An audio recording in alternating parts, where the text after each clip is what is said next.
Hi, I'm Julie. As far back as I can remember in my life, I was always anxious. I never felt good enough.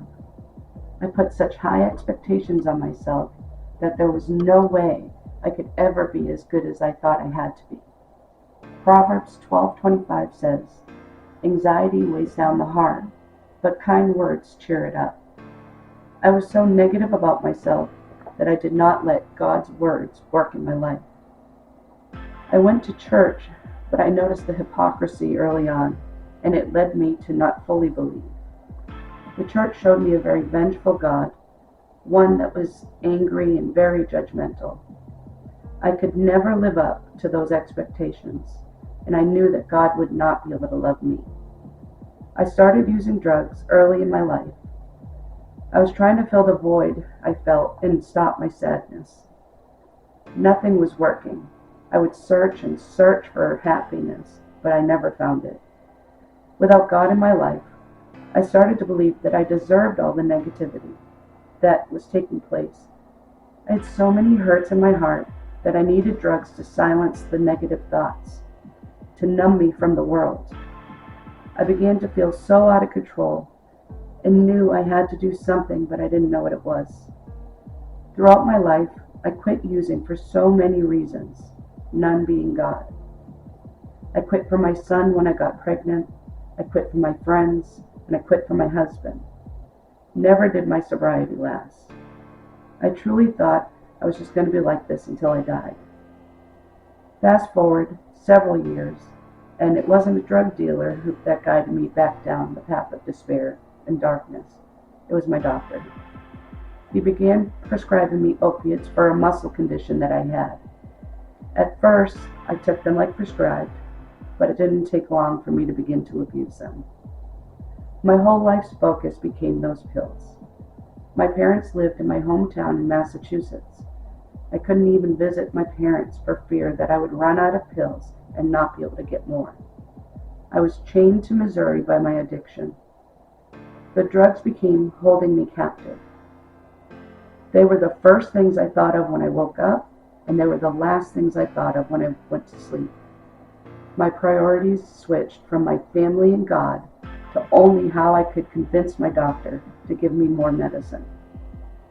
I lied all the time to my husband so that he wouldn't know the extent of my addiction.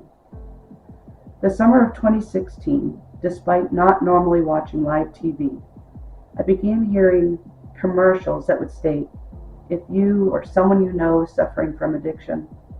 It seemed to play on every show I watched several times a day. I ignored it for probably the first 100 times. Then it was like I was watching the commercial, but hearing God's voice. I finally truly listened and called the number. I felt like the old hymn, the lyrics were, "Here I am, Lord. Is it I, Lord? I've heard you calling in the night. I will go, Lord, if you lead me." I made the decision I was going to rehab. I was going to stop lying and manipulating. I was so ashamed to tell my husband how much I was really taking and that I needed to go to rehab. He and my family surrounded me with love and understanding, and my journey to sobriety began. This changed the trajectory of my life from walking in darkness to walking in the light. Once I got to rehab and found out I was going to be able to go to church every day, I knew that was it. I was going to be free of this bondage. When I left rehab, I knew I was going to have to stay on the path not just of sobriety, but also my path to find out more about God. My church offered a program called Celebrate Recovery. It was a faith-based 12-step program.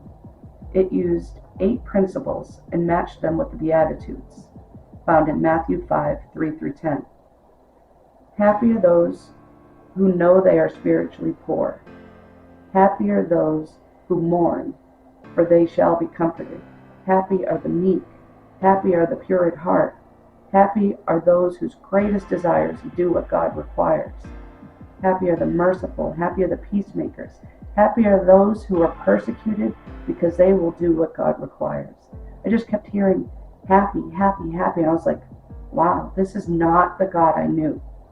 Every week, I felt myself getting closer and closer to God. Everything seemed so new to me. The step studies they offered opened my eyes to God's unfailing love. It let me look inward to what was actually causing all of my problems. Although I knew who Jesus was, it was like a filter came off my eyes, and I was able to see for the first time how great and He truly was. Along my journey, many songs stood out and hit home for me. It felt like that God had told the artist what to write just for me. Two of the songs were Matthew West's Broken Things and Lauren Daigle's You Say. The first verse of Broken Things is, "If grace had a kingdom, I'd stop at the gate, thinking I don't deserve it after all the mistakes that I've made." This summed up my whole life. I didn't feel worthy of anything, never mind God's love.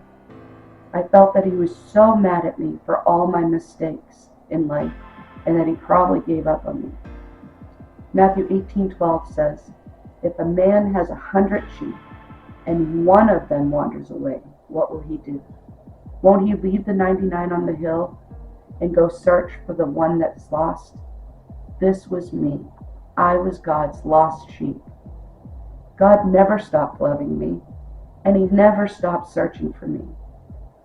I am so blessed that He never gave up on me. In Lauren Daigle's song, she states, "You say I am loved when I can't feel a thing. You say I am strong when I think I am weak." I was finally ready to turn towards God and know that He loves me unconditionally. I literally turned my head to Him and raised my arms and said, "God, I believe." The ministry of Celebrate Recovery opened my eyes to the wonders of God's love. It gave me back my life. I was now ready to say, I am no longer going to be held in bondage. I will no longer walk in darkness. I am ready to accept God's promise. I now dedicate my life to Christ. I pray every day that people will see Christ through me. I want them to know that the answers to pain and despair and everything is Jesus. Now, when I look into the mirror, I no longer see an addict who doesn't deserve to be loved. I see a wonderfully created daughter of the one true God. I see someone who will inherit the kingdom of heaven, not because of anything I've done, but because He loves me so much and wants me with Him. I no longer listen to or believe the enemy's lies. I feel so loved all the time and enjoy the salvation of walking in Jesus. Thank you for listening to me.